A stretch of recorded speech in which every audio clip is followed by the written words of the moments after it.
সম্মানিত মুসল্লিবৃন্দ, আজকে আমাদের নির্ধারিত আলোচ্য বিষয় মুমিনের জীবনে নামাজের গুরুত্ব। আল্লাহ সুবহানাহু ওয়া তাআলা কর্তৃক আমাদের উপর সবচেয়ে বড় নিয়ামত হলো এই যে তিনি আমাদেরকে এই পৃথিবীতে সৃষ্টি করে উদ্দেশ্যহীনভাবে ছেড়ে দেন নাই। তিনি আমাদেরকে সঠিক পথ দিক নির্দেশনার জন্য নবী রসুল প্রেরণ করেছেন, আল কোরআন অবতীর্ণ করেছেন এবং ইসলামী শরীয়ত জীবন বিধান হিসাবে নির্ধারণ করে দিয়েছেন। ইসলামী জীবন বিধানের কেন্দ্রবিন্দুতে রয়েছে সালাত বা নামাজ। নামাজ এবং সালাত এটি আল্লাহ সুবহানাহু ওয়া তাআলার পক্ষ থেকে আমাদের উপর সবচেয়ে গুরুত্বপূর্ণ একটি বিধান। নামাজ শুধুমাত্র একটি ইবাদত নয়, বরং এটি মুমিনের জন্য ঈমান, আনুগত্য এবং আল্লাহর সাথে সম্পর্ক যুক্ত হওয়ার অন্যতম একটি মাধ্যম। একজন মুসলিম দৈনিক 5 বার দুনিয়ার সকল ব্যস্ততা থেকে মুক্ত হয়ে আল্লাহর সামনে দণ্ডায়মান হন। আল্লাহর সামনে দণ্ডায়মান হওয়া নিছক কিছু শারীরিক কার্যক্রম নয়, এটি আল্লাহ সুবহানাহু ওয়া তাআলার সামনে বান্দার আত্মসমর্পণ, আল্লাহ সুবহানাহু ওয়া তাআলার প্রতি আশা এবং ভয় এবং আল্লাহ সুবহানাহু ওয়া তাআলার প্রতি আন্তরিক ভালোবাসার একটি সর্বোচ্চ বহিঃপ্রকাশ। এই কারণেই ইসলামে ঈমানের পরে সবচেয়ে গুরুত্বপূর্ণ বিধান হলো সালাত। আল্লাহ সুবহানাহু ওয়া তাআলা কোরআনুল কারীমে প্রায় শতাধিক স্থানে নামাজ সম্পর্কে, সালাত সম্পর্কে আলোচনা করেছেন। কোথাও সালাতের নির্দেশ দিয়েছেন, কোথাও সালাতের ফজিলত কিংবা সালাত মুমিনের বৈশিষ্ট্য ইত্যাদি বিভিন্নভাবে বিভিন্ন আঙ্গিকে শতাধিক স্থানে আল্লাহ রাব্বুল আলামিন সালাতের আলোচনা করেছেন, নামাজের আলোচনা করেছেন। সুতরাং এর থেকে বোঝা যায় যে নামাজের গুরুত্ব কত বেশি।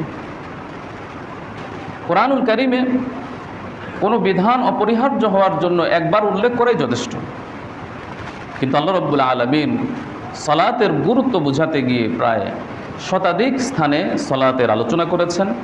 এর মধ্যে প্রায় 82 জায়গায় নামাজের সালাত কায়েমের নির্দেশ দিয়েছেন। সুতরাং বোঝা গেল যে সালাতের গুরুত্ব অপরিসীম। আল্লাহ সুবহানাহু ওয়া তাআলা সূরাতুল বাকারার 43 নম্বর আয়াতে ইরশাদ করেন, ওয়া আকিমুস সালাতা ওয়া আতুজ যাকাতা ওয়ারকাউ মা'আর রাকিঈন।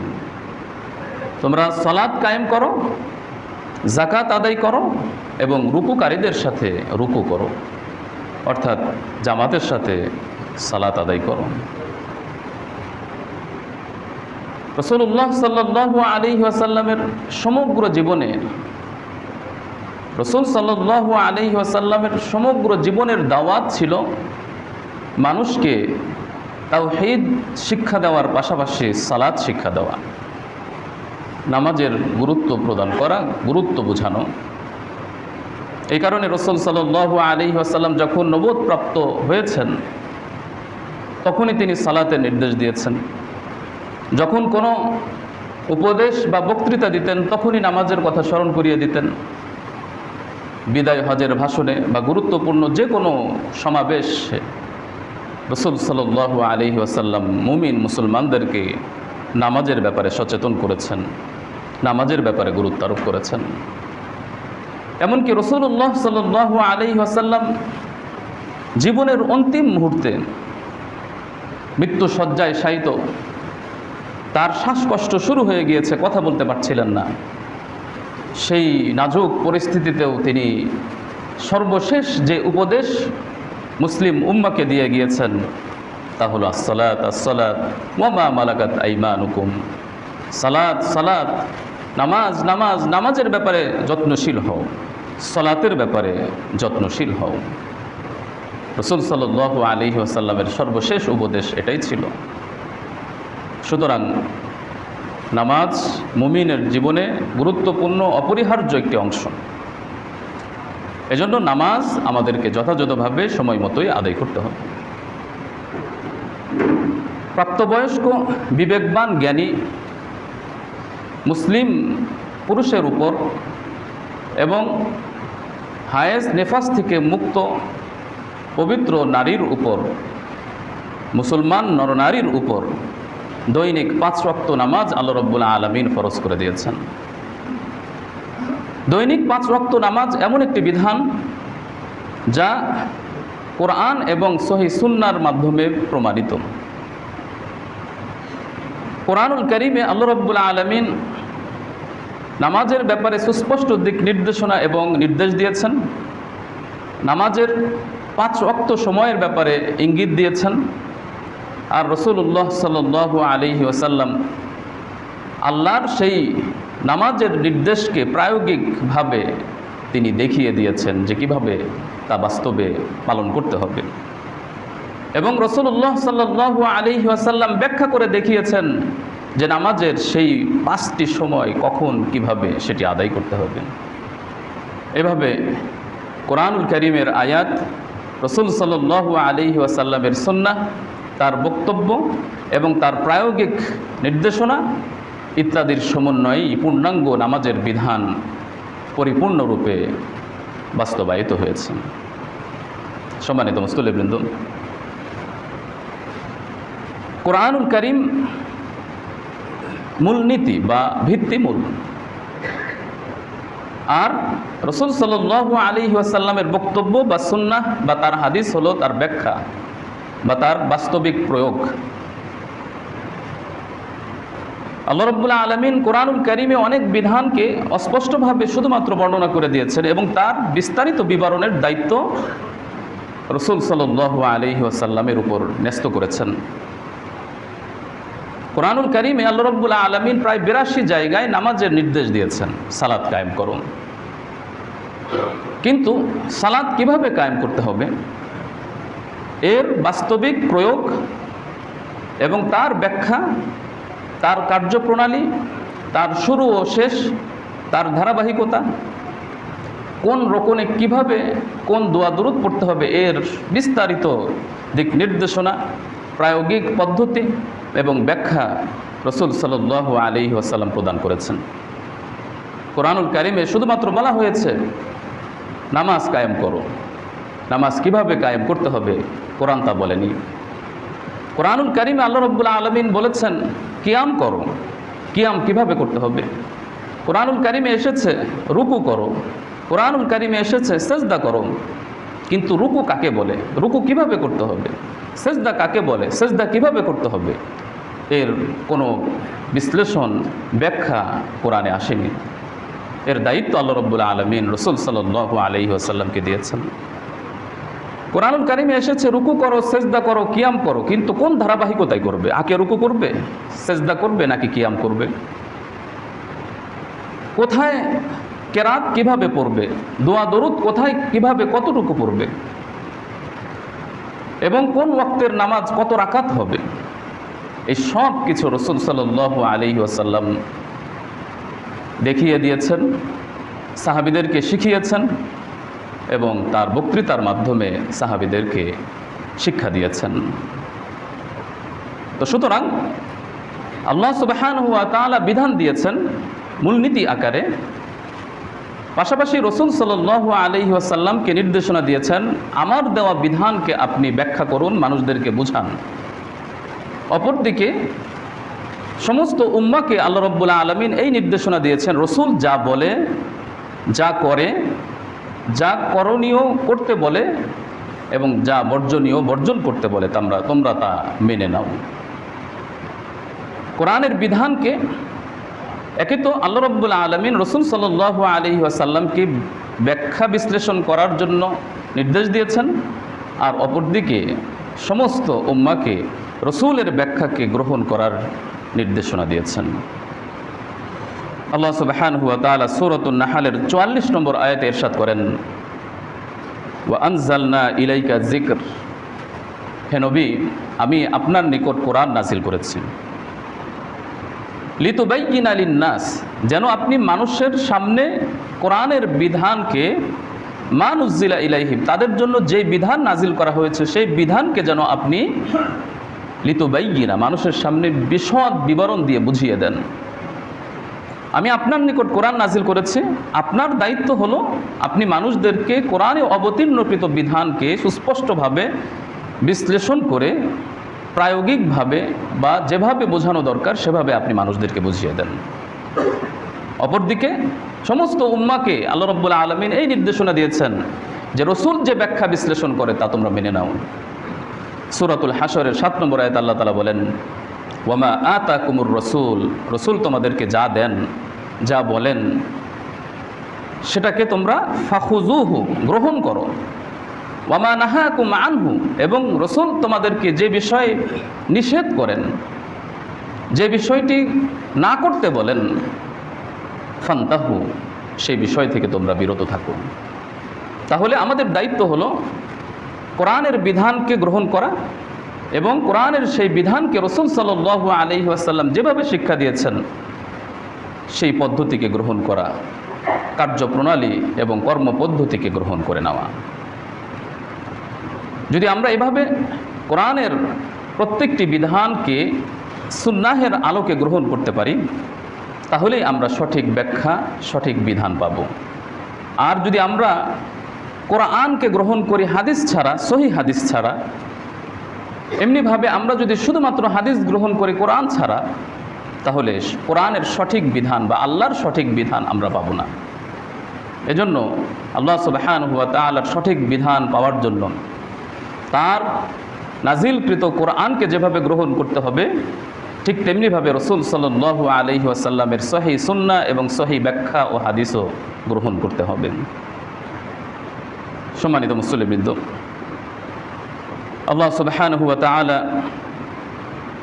কোরআনুল কারীমে নির্দেশনা দিয়েছেন যে সালাত কায়েম করো।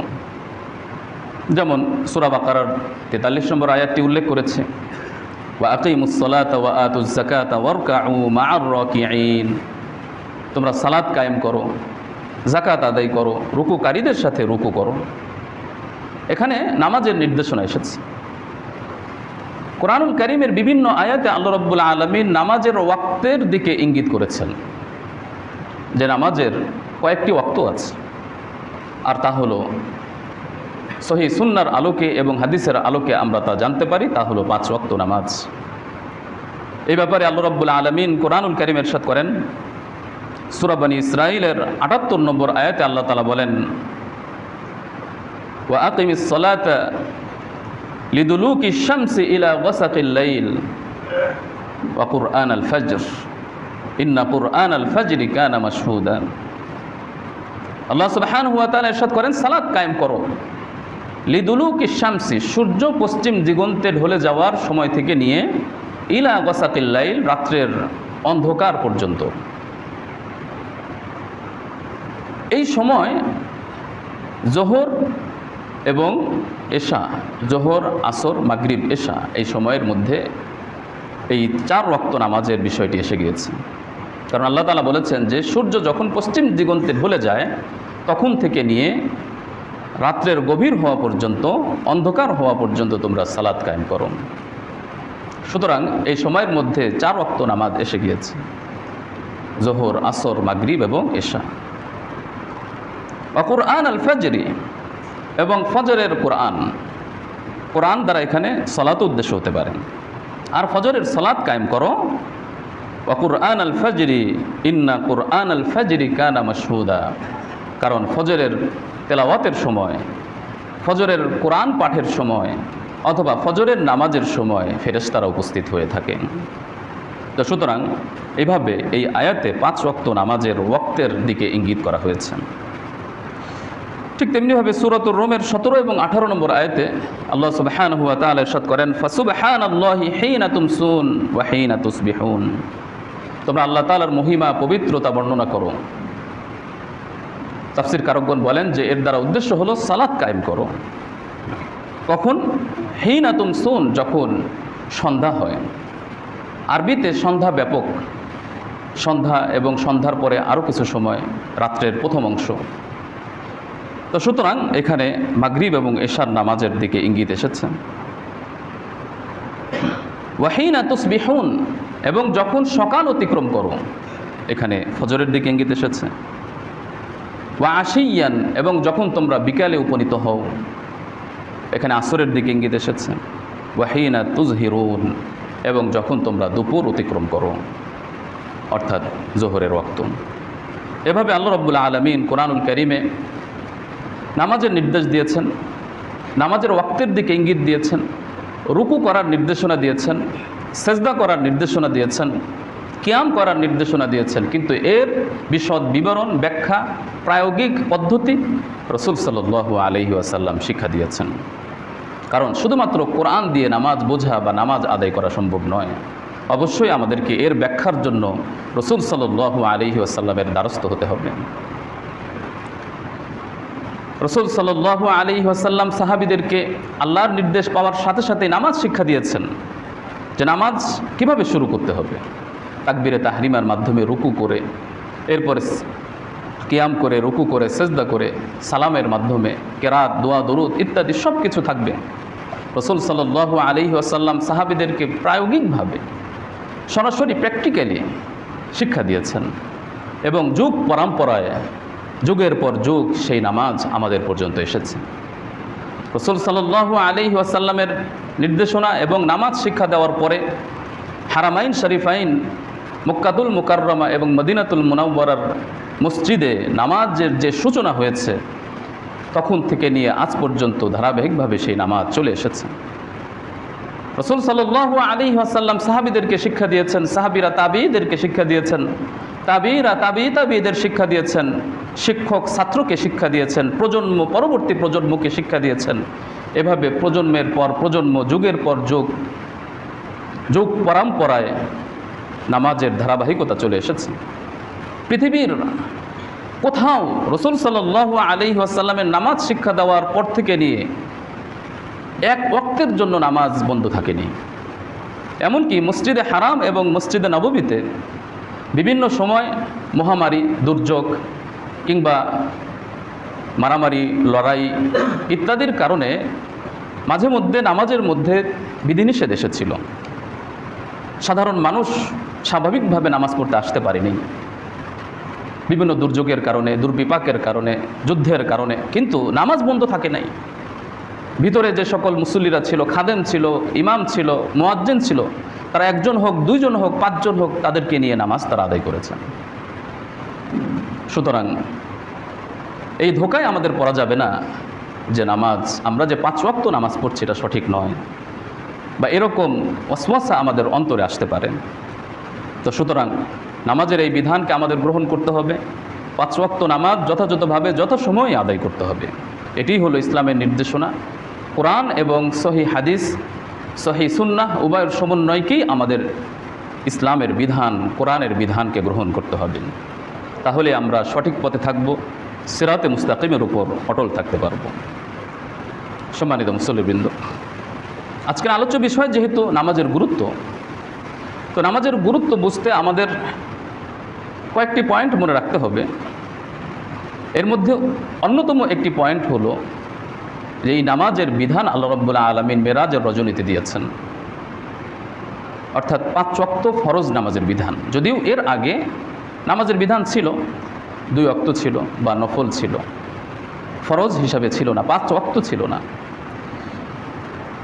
পৃথিবীতে আল্লাহ রাব্বুল আলামিন আমাদের জন্য কোরআনুল কারীমের মাধ্যমে বা রাসূল সাল্লাল্লাহু আলাইহি ওয়াসাল্লামের মাধ্যমে যেই বিধানগুলো আল্লাহ তাআলা আমাদেরকে দান করেছেন, তা ছিল আসমান থেকে দুনিয়াতে। কিন্তু নামাজ একমাত্র বিধান, যে বিধানকে আল্লাহ রাব্বুল আলামিন রাসূল সাল্লাল্লাহু আলাইহি ওয়াসাল্লামকে আমন্ত্রণ করে নিজের সান্নিধ্যে নিয়ে গিয়ে নামাজের বিধান দান করেছেন। তাহলে বোঝা গেল যে নামাজ কত গুরুত্বপূর্ণ, এর মর্যাদা আল্লাহর কাছে কত বেশি, নামাজ বান্দাদের কর্তৃক নামাজ আল্লাহর কাছে কত প্রিয়, এটা আমরা সহজেই অনুধাবন করতে পারি যে এই নামাজের বিধান আল্লাহ রাব্বুল আলামিন রাসূল সাল্লাল্লাহু আলাইহি ওয়াসাল্লামকে আমন্ত্রণ করে নিজের সান্নিধ্যে নিয়ে গিয়ে তিনি 5 ওয়াক্ত নামাজের বিধান দিয়েছেন। সহিহ বুখারীর 349 নম্বর হাদিসে মেরাজের সেই ঘটনা উল্লেখ করা হয়েছে। রাসূল সাল্লাল্লাহু আলাইহি ওয়াসাল্লামের কাছে সর্বপ্রথম 50 ওয়াক্ত নামাজের বিধান দেওয়া হয়েছিল। এরপর মুসা আলাইহিস সালাতু ওয়াস সালামের পরামর্শক্রমে যখন তিনি বারবার আল্লাহর কাছে আবেদন করলেন এবং গেলেন, তখন আল্লাহ সুবহানাহু ওয়া তাআলা সর্বশেষ 5 ওয়াক্ত নামাজ বিধিবদ্ধ করে দিয়েছেন। হাদিসে উল্লেখ করা হয়েছে, ফাকাল রাসূল সাল্লাল্লাহু আলাইহি ওয়াসাল্লামকে যখন 5 ওয়াক্ত নামাজের বিধান দেওয়া হলো, তখন আল্লাহ তাআলা এই কথা বলে দিলেন, হিয়া খামসুন, নামাজ হবে 5 ওয়াক্ত, ওয়া হিয়া খামসুন, অথচ তা হবে 50 ওয়াক্তের সমতুল্য। যেহেতু আল্লাহ রাব্বুল আলামিনের ইচ্ছা ছিল যে 50 ওয়াক্ত নামাজ আদায় করার, কিন্তু আল্লাহ তাআলার অনুগ্রহে তিনি কমিয়ে 5 ওয়াক্ত দিয়েছেন। কিন্তু আল্লাহ তাআলার ধনভাণ্ডারে যেহেতু সওয়াবের কোনো কমতি নাই, কোনো ঘাটতি নাই, এজন্য আল্লাহ রাব্বুল আলামিন এই ঘোষণা দিয়ে দিলেন, হিয়া খামসুন ওয়া হিয়া খামসুন, নামাজের ওয়াক্ত হবে 5টি, কিন্তু তার সওয়াব হবে 50 ওয়াক্তের। লা ইউবাদদালুল কওলু লাদাই, এটাই আমার বিধান, আর আমার বিধানের কোনো পরিবর্তন নাই। সুতরাং এখান থেকেও আমরা নামাজের গুরুত্ব বুঝতে পারি। সম্মানিত মুসল্লিবৃন্দ, নামাজ এমন একটি বিধান যাকে ইসলামের অন্যতম স্তম্ভ হিসাবে আখ্যায়িত করা হয়েছে। ইসলামের 5টি স্তম্ভ, যে 5টি স্তম্ভের উপরে ইসলাম নামক সুন্দর সুরম্য ভবনটি দাঁড়িয়ে আছে, এর মধ্যে একটি স্তম্ভ হলো সালাত। রাসূল সাল্লাল্লাহু আলাইহি ওয়াসাল্লাম সহিহ বুখারীর 8 নম্বর হাদিসে ইরশাদ করে বলেন যে, বুনিয়াল ইসলাম আলা খামস, 5টি ভিত্তির উপর নামাজ, 5টি ভিত্তির উপর ইসলাম প্রতিষ্ঠিত। শাহাদাতি আল্লাহ ইলাহা ইল্লাল্লাহ ওয়া আন্না মুহাম্মাদুর রাসূলুল্লাহ, লা ইলাহা ইল্লাল্লাহ এবং মুহাম্মদ রাসূলুল্লাহ এর সাক্ষী দেওয়া। ওয়া ইকামিস সালাহ, সালাত কায়েম করা। ওয়া ইতাইজ যাকাহ, যাকাত আদায় করা। ওয়াল হজ্জ ওয়া সাওমি রমাদান, হজ এবং রমজান মাসের সিয়াম। সম্মানিত মুসল্লিবৃন্দ, ইসলাম একটি সুন্দর ভবনের নাম। এই সুন্দর ভবনের যেভাবে জানালা, দেয়াল, ছাদ এবং অন্যান্য প্রাসঙ্গিক যে সকল বস্তু সামগ্রীর প্রয়োজন আছে, এর মধ্যে সবচেয়ে বেশি গুরুত্বপূর্ণ হচ্ছে ফাউন্ডেশন বা পিলার। যদি পিলার না থাকে তাহলে সেই ভবন ধ্বংস হয়ে যেতে পারে। কিন্তু এর অর্থ এটা নয় যে এই 5টা স্তম্ভই হলো মূল আর বাকি কোনো ফরজ বিধান নাই, তা না। একটি ভবনের ছাদের গুরুত্ব কম নাই, একটি ভবনের দেয়ালের গুরুত্ব আছে। দেয়াল আর ছাদ যদি না থাকে, শুধু পিলার দিয়ে তো আর ঘরে বসবাস করা যাবে না। সেজন্য ইসলামের মৌলিক 5টি বিধানকে ভিত্তি আখ্যায়িত করা হয়েছে, কিন্তু ইসলামের সব কিছুই গুরুত্বপূর্ণ। তবে এর মধ্যে সবচেয়ে গুরুত্বপূর্ণ হলো ঈমান, এরপরে গুরুত্বপূর্ণ হলো নামাজ। তো সুতরাং এই নামাজের গুরুত্ব আমাদের বুঝতে হবে।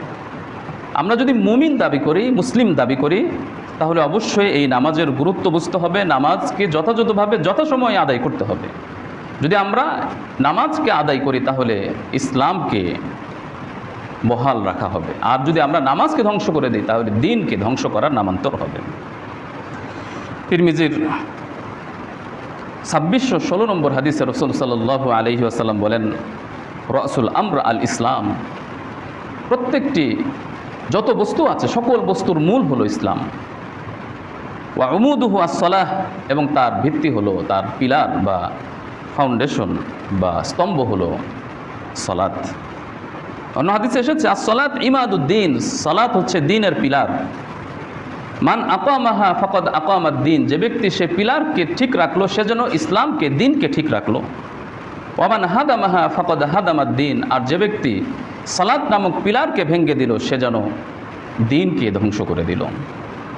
তো সুতরাং আমরা যদি মুসলমান হতে চাই, আল্লাহর সামনে মুসলিম হিসাবে দাঁড়াতে চাই, তাহলে 5 ওয়াক্ত নামাজ সময় মতো আদায় করতে হবে। নামাজের বিকল্প কোনো ইবাদত নাই। আল্লাহ রাব্বুল আলামিন কিয়ামতের ময়দানে সর্বপ্রথম নামাজের হিসাব নেবেন। যার নামাজ ঠিক হবে সে নাজাত পাবে, আর যার নামাজে ত্রুটি থাকবে যথাসময়ে নামাজ আদায় করে নাই, বা নামাজ কিছু পড়েছে কিছু পড়ে নাই, অথবা নামাজই পড়ে নাই, সে অত্যন্ত বিপদের সম্মুখীন হবে, সে নাজাত পাবে না। এই জন্য নামাজের ব্যাপারে আমাদের গুরুত্ব দিতে হবে এবং যথাসময়ে নামাজ আদায় করতে হবে। সম্মানিত মুসল্লিবৃন্দ, রাসূল সাল্লাল্লাহু আলাইহি ওয়াসাল্লাম বিদায় হজের ভাষণে যখন লক্ষাধিক সাহাবী ছিলেন, সেখানেও সমস্ত উম্মাকে যেই গুরুত্বপূর্ণ নির্দেশনা দিয়েছিলেন তা হলো, তোমরা সালাত আদায় করো, জাকাত আদায় করো, রমজান মাসের সিয়াম পালন করো, আমিরের আনুগত্য করো, তাহলে তোমরা জান্নাতে প্রবেশ করবে। তো সুতরাং এখানেও রাসূল সাল্লাল্লাহু আলাইহি ওয়াসাল্লাম নামাজের ব্যাপারে অত্যন্ত গুরুত্ব আরোপ করেছেন। হাদিসটি এসেছে তিরমিজির 616 এবং মুসনাদে আহমদের 22,260 নম্বর হাদিসে। সম্মানিত মুসল্লিবৃন্দ, নামাজের গুরুত্ব কত বেশি আমরা যদি তার বিধান সম্পর্কে চিন্তা করি, যে আসলে একজন মুমিনের উপর নামাজ কতক্ষণ পর্যন্ত ফরজ, এই বিষয়টি যদি আমরা খেয়াল করি তাহলে খুব সহজেই বুঝতে পারবো যে নামাজ কত গুরুত্বপূর্ণ। একজন ব্যক্তি অসুস্থ হয়েছে, তাহলে সে যেভাবে সম্ভব সেভাবে নামাজ আদায় করবে। দাঁড়িয়ে পারলে দাঁড়িয়ে, বসে পারলে বসে, শুয়ে পারলে শুয়ে, তার জ্ঞান যতক্ষণ পর্যন্ত থাকবে, যতক্ষণ পর্যন্ত সে ভালো মন্দ অথবা যতক্ষণ পর্যন্ত তার জ্ঞান থাকবে ততক্ষণ পর্যন্ত নামাজ আদায় করতে হবে। নামাজ যতক্ষণ পর্যন্ত মানুষের মৃত্যু না আসবে অথবা জ্ঞান হারা না হয়ে যাবে ততক্ষণ পর্যন্ত নামাজ আদায় করতেই হবে। রাসূল সাল্লাল্লাহু আলাইহি ওয়াসাল্লামের কাছে ইমরান ইবনে হুসাইন রাদিয়াল্লাহু তাআলা আনহু জিজ্ঞাসা করলেন, যে আল্লাহর রাসূল, আমি তো অসুস্থ, আমি কিভাবে নামাজ আদায় করব? রাসূল সাল্লাল্লাহু আলাইহি ওয়াসাল্লাম বললেন, সাল্লি কাইমান, দাঁড়িয়ে দাঁড়িয়ে যথাসম্ভব যেভাবে নিয়ম আছে সেভাবে নামাজ আদায় করো। ফাইল্লাম তাস্তাতি, আর যদি দাঁড়াতে একেবারে সক্ষম না হও, দাঁড়াতে পারছো না, কোনোভাবেই দাঁড়িয়ে থাকতে পারছো না, ফাইল্লাম তাস্তাতি ফাকাইদান, তাহলে বসে বসে নামাজ পড়ো। ফাইল্লাম তাস্তাতি, আর যদি বসেও নামাজ আদায় না করতে পারো, তুমি বসে থাকতে পারছো না, ঢলে পড়ে যাচ্ছ, তাহলে ফাআলা জামবিন, শুয়ে শুয়ে নামাজ আদায় করুন। তাহলে বোঝা গেল যে নামাজ শুয়ে শুয়ে হলেও পড়তে হবে। কোরআনুল কারীমে আল্লাহ সুবহানাহু ওয়া তাআলা ইরশাদ করেন সূরাতুল বাকারার 238, 239 এই দুটি আয়াত আল্লাহ তাআলা বলেন যে ওয়াকুমু লিল্লাহি কানিতিন, তোমরা বিনয় অবনত হয়ে আল্লাহর সামনে নামাজে দাঁড়াও। ফাইন খিফতুম, যদি তোমরা আশঙ্কা বোধ করো শত্রুর আক্রমণের, তাহলে তোমরা ফারিজালান, পায়ে হেঁটে হেঁটে পদব্রজে চলতে চলতে হলেও নামাজ পড়ো। আর যদি তা না পারো, তোমরা সোয়ারিতে থাকো, বাহনে থাকো, উটের উপরে থাকো, তাহলে ফারুকবানান, সোয়ার অবস্থায় নামাজ পড়তে থাকো। যখন তোমরা নিরাপদ তালাব করবে তখন তোমরা স্বাভাবিকভাবে নামাজ আদায় করো। তাহলে বোঝা গেল যে সর্ব অবস্থায় পরিবেশ শান্ত থাকুক, পরিবেশ বিপর্যয় হোক, স্বাভাবিক অবস্থায় থাকুক অথবা অস্বাভাবিক অবস্থায় হোক, মহামারী হোক অথবা না হোক, দুর্যোগ হোক অথবা দুর্যোগ না থাকুক, সর্ব অবস্থায় সময় মতোই নামাজ আদায় করতে হবে। এর বিকল্প আমাদের কোনো ব্যবস্থা নাই। সম্মানিত মুসল্লিবৃন্দ, নামাজের গুরুত্ব সম্পর্কে যদি আমরা আরেকটি পয়েন্টের দিকে খেয়াল করি, তাহলে আমরা সহজেই অনুধাবন করতে পারবো যে নামাজ কত গুরুত্বপূর্ণ। আল্লাহ রাব্বুল আলামিন যুগে যুগে মানুষের হেদায়েতের জন্য যত নবী রাসূল প্রেরণ করেছেন, আদম আলাইহিস সালাতু ওয়াস সালাম থেকে নিয়ে আমাদের প্রিয় নবী জনাবে মুহাম্মদুর রাসূলুল্লাহ সাল্লাল্লাহু আলাইহি ওয়াসাল্লাম, এমন কোনো নবী ছিল না যাদেরকে আল্লাহ রাব্বুল আলামিন নামাজের নির্দেশনা দেন নাই। প্রত্যেক নবীকেই নামাজের নির্দেশনা দিয়েছিলেন, প্রত্যেক উম্মতের জন্যই নামাজের বিধান ছিল। তবে এক্ষেত্রে একটি বিষয় মনে রাখতে হবে, তাদের সেই নামাজের পদ্ধতি আমাদের নামাজের পদ্ধতির সমান হবে এটা জরুরি নয়। এক এক যুগে এক এক নবীর দিনে এক এক নবীর ধর্মে নামাজের পদ্ধতি, তার প্রায়োগিক রূপ ভিন্ন হতে পারে, কিন্তু আমরা যে পদ্ধতিতে নামাজ আদায় করছি এটা আমাদের জন্য আল্লাহর পক্ষ থেকে নির্ধারিত পদ্ধতি। তো সুতরাং প্রত্যেক নবী এবং প্রত্যেক নবীর উম্মতকে সালাতের নির্দেশনা আল্লাহ তাআলা দিয়েছিলেন। আমরা যদি কোরআনুল কারীমে কয়েকটি আয়াতের দিকে তাকাই, সূরা মারিয়ামের 55 নম্বর আয়াতে আল্লাহ রাব্বুল আলামিন ইসমাঈল আলাইহিস সালাতু ওয়াস সালাম সম্পর্কে আলোচনা করতে গিয়ে বলেন যে ওয়া কানা ইয়া'মুরু আহলাহু বিস-সালাতি ওয়াজ-যাকাত, যে ইসমাঈল তিনি তার পরিবার পরিজনকে সালাতের নির্দেশনা দিতেন, যাকাতের নির্দেশনা দিতেন। ঠিক তেমনিভাবে সূরা তাহার 14 নম্বর আয়াতে আল্লাহ রাব্বুল আলামিন মুসা আলাইহিস সালাতু ওয়াস সালামকে নির্দেশনা দিয়েছেন, ইন্নানি আনাল্লাহ লা ইলাহা ইল্লা আনা, আমি আল্লাহ, আমি ছাড়া কোনো ইলাহ নাই, সুতরাং আমার ইবাদত করো, ওয়া আকিমিস সালাতা লিযিকরি, এবং আমার শরণার্থে নামাজ কায়েম করো। সূরাত আলে ইমরানের 38-39 নম্বর আয়াতে জাকারিয়া আলাইহিস সালাতু ওয়াস সালাম সম্পর্কে আল্লাহ তাআলা উল্লেখ করেছেন, ওয়া হুয়া কাইমুন ইউসাল্লি ফিল মিহরাব,